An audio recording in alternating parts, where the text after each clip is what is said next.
Bonjour. Le 14 Iyar, c'est une journée dans laquelle le clan Israël, les Juifs dans le monde entier, célèbrent deux événements très très importants. Alors le premier, c'est Pesach Sheni, et le deuxième, c'est la Iloula de Rabbi Meir Baal HaNes. On va essayer, Bezrat Hashem, aujourd'hui, de parler plutôt, surtout, sur Pesach Sheni. Et si Dieu veut, dans les prochains cours, on parlera un peu sur Rabbi Meir Baal HaNes et surtout quelques histoires, donc les Nissim Viniflaot, comme on le dit toujours, Ilaha de Meir Aneni Sroto. Donc c'est vrai, quand on dit Ilaha de Meir Aneni, on dit Bémet, on dit Meir, c'est Akadosh Baruch qui est Meir. Et les gens aussi pensent à Rabbi Meir. On va, Bezrat Hashem, on racontera des histoires par rapport à ça, et c'est quoi l'origine donc de cette parole. Mais aujourd'hui, on va surtout parler de Pesach Sheni. Alors c'est quoi Pesach Sheni? On sait qu'il y a un seul Pesach. Tous les ans, on fait la fête de Pesach. Et à l'époque, on sait que quand Béni Israël sont sortis, Akadosh Baruch Hu, il leur a dit d'approcher le Korban Pesach. Maintenant, c'est quoi cette histoire de Pesach Sheni? Alors, on va aller à la source. Alors, dans Sefer Bamidbar, Parashat Be'alotra, c'est Perchtet, et on voit que Akadosh Baruch Hu, on dit que Waidaber Hashem Moshe V'Narsei Bashana Shinit et c'est Amer Smistraim B'Chodesh Harishon Lemor. Quand Béni Israël sont sortis d'Égypte, l'année d'après, Akadosh Baruch Hu, il a parlé avec Moshe Rabbeinu, il lui a dit que le peuple d'Israël, il doit faire le Korban Pesach en son temps, comme d'habitude. Donc le 14 Nissan, on fait la Shrita, on fait le Korban. Maintenant, bien sûr, tout le clan d'Israël était concerné. Alors juste après, il y a eu des gens, ils sont venus voir Moshe Rabbeinu. La Torah, elle dit Wahi an Hashem, asher hayoti me'em lenefesh adam, ulo yachlo la'asot ha'pesach bayomah. Il y avait des gens qui étaient impurs. Alors Rashi rapporte, les Midrashim aussi, ils disent qu'ils étaient impurs, ils avaient Tum'at Met, et ils n'avaient pas la possibilité d'approcher le Korban. Parce que le Korban, il faut l'approcher Betahara, il faut être pur. Ils sont partis devant Moshe et Aaron, et ils leur ont dit Lama negara li betahakrev et Korban Hashem bemoado betoch ben Israël. Pourquoi nous, on n'aurait pas la possibilité d'approcher ce Korban? C'est vrai que maintenant, c'est la fête de Pesach. Normalement, c'est censé être le 14 Nissan. On est tamé, on n'a pas la possibilité. Est-ce qu'on a une possibilité de nous rattraper? Alors Moshe Rabbeinu, il aura dit, écoutez, moi je ne fais rien de ma tête. Je demande à Kadosh Baruch Hu, Aimdove Ishma, restez ici, attendez-moi 2 petites minutes. Ma yisawi Hashem lachem. Qu'est-ce qu'Hashem, il vous dit de faire? Alors Moshe Rabbeinu, il parle avec Akadosh Baruch Hu, il lui dit, il lui a raconté l'histoire. Hachem lui a dit comme ça Ish qui est tamé les nefesh, si jamais tu es un homme qui est impur, ou beder rehoka, ou quelqu'un qui était loin, il n'avait pas la possibilité d'approcher le Korban, là aussi, qui est loin, donc il y a des pirouchim dessus, mais on ne va pas entrer dans les détails. Ça veut dire quelqu'un qui n'a pas eu la possibilité de faire le Korban Pesach, il lui a dit, tu sais, un mois plus tard, ça veut dire le 14 Iyar, il aura la possibilité d'approcher ce Korban. C'est ce qu'on appelle Pesach Sheni. Voilà, c'est ça tout le lien de Pesach Sheni. Et nous, donc en souvenir de ce Pesach Sheni qu'il y avait à l'époque de Beth Amikdash, donc on doit commémorer donc ce jour-là. Alors c'est pour ça que le jour de Pesach Sheni, on dit on ne fait pas Tahanoum. Alors on dit pourquoi on ne fait pas Tahanoum? Parce que ce jour-là, ils avaient approché un Korban dans le passé. Et nous, on sait qu'on a bien vu ça dans le mois de Nissan, tous les jours avant la fête de Pessah. Alors on ne faisait pas Tahanoun parce qu'il y avait chaque Nassi de chaque tribu. Il avait approché un Korban, c'était un jour de fête pour lui. Donc nous aussi, c'est pareil. Mais il y a aussi un autre minhag. Le deuxième minhag, c'est manger de la massa. Alors sur ça, c'est rapporté dans beaucoup d'endroits. En l'occurrence, notre maître Rabbi Khalfon HaKohen d'Ombrik Kuna, il le dit Nahagu on a l'habitude de manger la massa le jour de Pesach Sheni. Alors il y a certains qui disent, même que Béhémet, le Pesach Sheni, il a lieu le 14 Iyar, mais la consommation de la massa ne doit se faire seulement que la nuit du 15. Pourquoi? Alors il dit, c'est un peu parallèle avec Korban Pesach. On dit Korban Pesach, il a été approché le 14 Nissan, et la nuit du 15, on a mangé la massa. Ah donc c'est pareil aussi. Alors on a fait Pesach Sheni le 14 Iyar, mais la consommation de la massa, elle doit se faire la nuit du 15. Mais quoi qu'il arrive, Rabotai, donc pour l'homme, pour qu'on soit tranquille, donc selon tout le monde, ça serait bien de manger donc aussi bien le 14 que le 15, comme ça on est aussi à l'Iba des Kol Alma. Alors il y a certains qui expliquent, ils disent en fait le terme de la consommation de la massa, en dehors de ce qu'on vient de dire, il y a aussi parce que le peuple d'Israël, quand ils sont sortis d'Égypte, au début, chacun il a consommé la nourriture qu'il avait. Et qu'est-ce qu'ils ont consommé les bénis Israël? Ils ont mangé la massa. C'est pour ça qu'on fait dans la fête de Pessah, on doit manger des massot. Mais, et quand est-ce que ça sert, on va dire, leur provision, ils ont fini, c'était le 14 Iyar. Alors comme ça a fini, pour dire que c'était vraiment les derniers bouts de massa qui nous restaient, alors nous, en souvenir de ça, dire voilà, la massa qu'on a mangée à Pessah, voilà ce qui reste de cette massa-là, et on mange en souvenir du passé. Et après, donc, il y a eu la manne, et Am Israël, donc, pendant les 40 années, ils ont reçu la manne. Là, on a encore des petits détails concernant donc, la raison de la commémoration. Alors, encore une petite précision très importante à la bataille, au niveau de Tahanoun. Il y a beaucoup de gens qui pensent que le 14 Iyar, on ne fait pas Tahanoun, on ne fait pas Anna.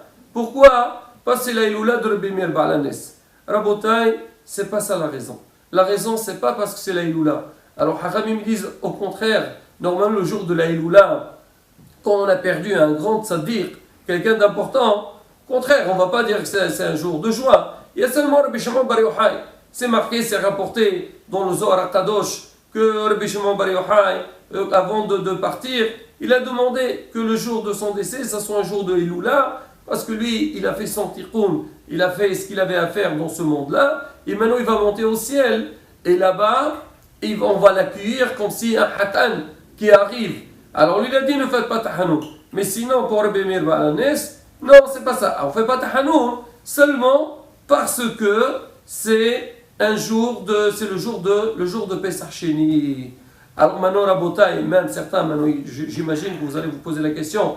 Alors c'est comme ça, alors c'est le 15, pas le 14. Alors Rabotai, ici c'est différent. Parce que comme on a dit au début, donc nous on voit par rapport au Korban, quand est-ce qu'il a été approché. Pesach lui-même, concrètement, c'était la nuit du 15 Nissan, mais 15 Iyar, c'était pas Pesach. Tout a été fait seulement par rapport au Korban et la consommation de la massa, donc par rapport à ce qu'on a dit donc au début du show. Mais Rabotai, on va quand même dire quelques mots. Alors j'ai lu un petit pirouche hassidique sur ce Inyan du Inyan de Korban Pesach. Alors qu'est-ce qu'on voit ici dans la paracha, dans le passage qu'on vient de voir? Il y avait des gens qui n'ont pas eu la possibilité d'approcher le Korban Pesach. On a dit pour deux raisons. Il y avait certains qui étaient tamés, ils étaient impurs, et d'autres, ils étaient loin. Maintenant, vient la Torah nous dire, des fois l'homme, il pense que dans la vie, on va commencer un peu le lien de la Teshuvah, après on parlera aussi donc pour le domaine de la vie. Des fois il y a des gens ils pensent qu'ils sont devenus très tamés, ils sont entrés dans les péchés. Alors allez-nous, netme'u ben ha'amim, et ils se sont noyés dans les averot. Et des fois, on leur parle, ou des fois même ils ont envie de faire Teshuvah. Ils disent voilà, moi j'ai compris, j'ai vu que tous les péchés n'amènent à rien. C'est vrai, il y a un plaisir, mais une fois qu'on a fini le plaisir, ça rapporte rien. Au contraire, des fois, on a des remords et on voit qu'on perd beaucoup de choses. Que ce soit au niveau de la santé, que ce soit au niveau de notre argent, que ce soit dans notre équilibre. Ils ont envie de faire Teshuvah, mais après ils disent quoi? moi, avec tout ce que j'ai fait dans ma vie, j'ai la possibilité de faire teshuva? Non, c'est pas possible. C'est raté. J'ai plus de solution. Il y a d'autres. Ils pensent que moi, la vérité, je suis très loin. J'ai grandi dans un milieu qui n'est pas un milieu de Torah. J'étais là, malheureusement. Il n'était pas dans la communauté juive, très très loin. Et un jour, il commence un petit peu à découvrir le judaïsme, à découvrir la beauté de la Torah, la beauté des mitzvot. Il a envie de revenir, mais il se dit, attends, non, c'est pas fait pour moi. Ça, c'est fait pour les gens qui ont grandi dans un milieu religieux, qui ont toujours pratiqué. Mais moi, je suis là, donc j'ai pas de chance. Et ça n'a pas de sens que j'entre dans le milieu de Torah. On le dit, regarde le Korban Pessah. Il y avait des gens tamés, il y avait des gens qui étaient tamés complètement, ils étaient impurs. Il y avait des gens qui étaient loin. Ils sont partis voir Moshe Rabbeinu. La Manigara, pourquoi nous on sera moins que les autres? On n'a pas la possibilité. D'accord, on est devenu impur, ou on n'a pas pu faire, mais on dit Hachem Mohel Vesoleh, il y a une possibilité. Moshe Rabbeinu, si c'était de lui, il dit bien sûr, allez-y, avec plaisir. Mais ça, je ne peux pas. Il faut que je demande à Kadosh Baruch Hu. Il demande à Hachem. Hachem me dit, mais bien sûr, mais Yitein Ve'aya. Qu'est-ce que je veux, moi? Moi, je ne veux que ça. Je veux que mes enfants reviennent vers moi. Shuvu Elai. Mes enfants, revenez vers moi. Je vous attends. Comme un père qui attend son fils. Mais regardez Rabotai. Ce qu'il dit Rashi sur ça, il dit une parole extraordinaire, Rashi. Il dit que, voilà, si vous voulez voir, dans Pasur Zayin, c'est marqué la Manigara. Pourquoi nous, on va être moins que les autres? Alors Rashi, il dit comme ça. Donc ces gens-là, ils sont venus de eux-mêmes, ils ont demandé, ils voulaient avoir la possibilité de faire comme les autres. Donc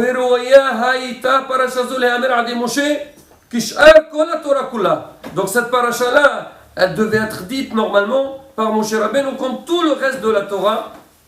Mais cette fois-ci, chez Zachou, Elo, chez Te'amer Alidehen. Cette paracha, eux, ils ont mérité qu'elle soit dite par eux-mêmes. Pourquoi? Parce que toujours, on fait en sorte si quelqu'un, il est méritant, alors dis-toi, tu es méritant, on te donne la chance pour la faire toi-même. Vous avez cherché à faire une bonne chose, ben sachez, c'est vous qui allez mériter la chose. Et ça, c'est quelque chose d'exceptionnel. Mais Hachamim me disent, il faut savoir une chose. Dans la vie, tu as envie d'avancer, de progresser, il faut que ça vienne de toi-même. Vas-y, tu as compris, bouge. Et bien, là, on pourrait aussi comprendre un point très important dans la vie. Malheureusement, on voit des fois des gens, ils sont dans des situations très difficiles, dans un grand désespoir. Le désespoir, il peut venir par beaucoup de choses. Il y a des gens, malheureusement, ils ont reçu beaucoup de coups dans leur vie. Ils ont eu leur aléno, que ce soit des malheurs ou des déceptions. Des fois, on peut trouver des gens qu'ils essaient de faire certaines choses, ils ne réussissent pas, ils n'arrivent pas. Ou ils ont grandi dans un milieu qu'on ne leur a pas donné la chance d'y arriver. Malheureusement, des fois, ils entrent dans une manière de penser qui est complètement fausse et qui est complètement leur haleine dangereuse. Et ils se disent, moi, ça y est, j'ai plus rien. Alors, il vient te dire, non monsieur, même si tu étais tamé, c'est quoi tamé? On dit aujourd'hui, la tristesse, d'où elle vient? La atzvut, d'où elle vient, Dan?